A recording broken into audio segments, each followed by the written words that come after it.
पहला तो डोभाल से पूछिए कि 60 के बाद 17 साल किस रूल और कानून के मुताबिक वो जो 32 साल के सैनिक को बूढ़ा बताते हैं और वो जो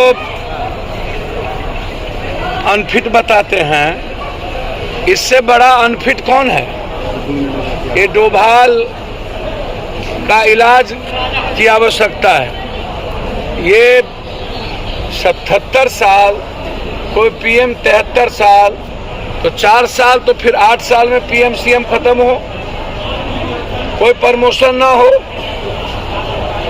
तो पहले तो आप ये जानिए। दूसरा चीज, ये जो अदानी, अंबानी या महिंद्रा कंपनी के जो मालिक है, महिंद्रा कंपनी के मालिक 1,23,000 लगभग उनका रिक्रूटमेंट है उसके यहाँ, और भारत सरकार का जो रूल है, कानून है, उससे भी नीचे वो आम अपने को तनख्वाह देते हैं 8,000।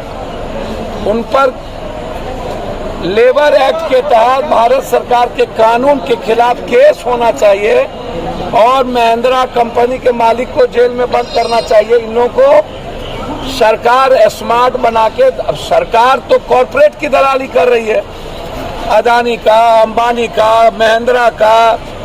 ये पीएम ही कॉर्पोरेट का था, इसको कंट्री से कोई लेना देना नहीं, कोई मतलब नहीं। ये बेमौसम बरसात है। ये पीएम, गृह मंत्री, योगा तो सबसे ज्यादा किसान और मजदूर और युवा अपनी जिंदगी खाने के लिए 100 किलोमीटर पैदल चलता है किस मजदूर, और किसान से ज्यादा योगा कौन करता है? ये जो दिखाते हैं, ये 10 ठो टीवी लेकर, अब माई को भी गोर लगता है तो पहले टीवी भेज देता है भीतर में 4 ठो।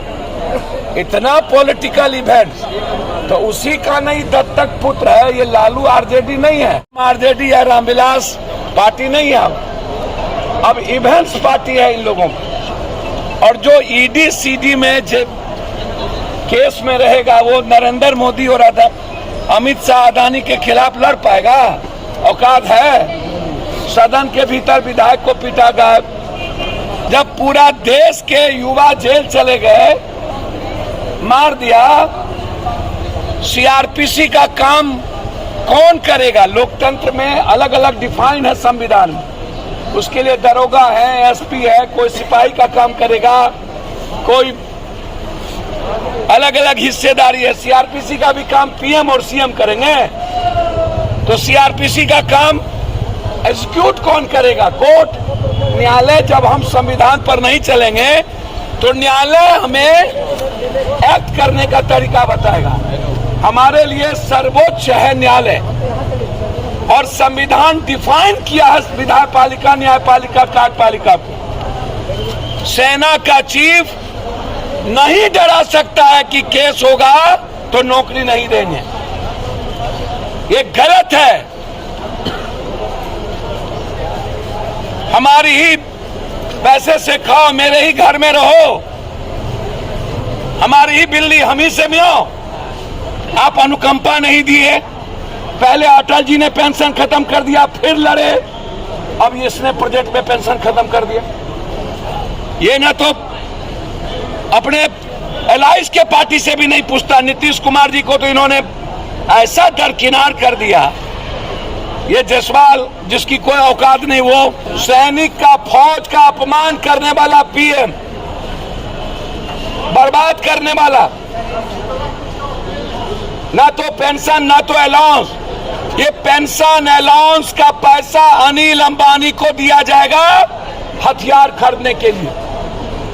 इसके पहले भी अनिल अंबानी की कंपनी डूब गई थी, नया बनाकर अनिल अंबानी को रिफेर दिया खरीदने के लिए।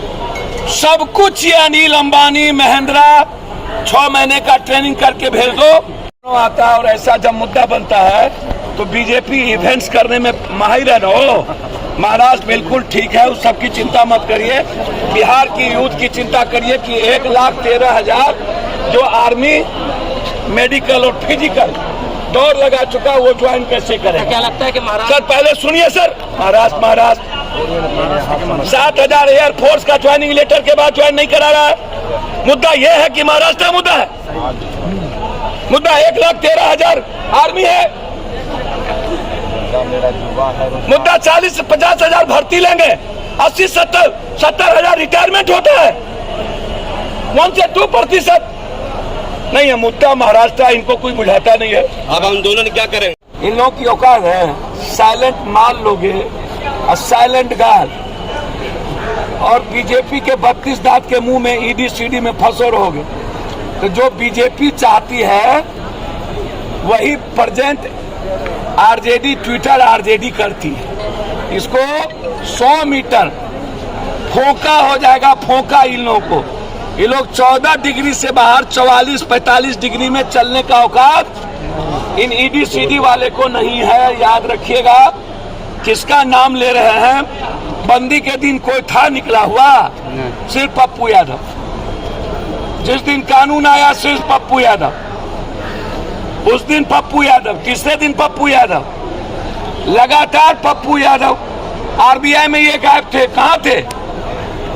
यह पार्टी चलती ही है और है ही ये नरेंद्र मोदी के दत्तक पुत्र, और इनका समझौता बीजेपी से हो चुका है। महाराष्ट्र में सर, महाराष्ट्र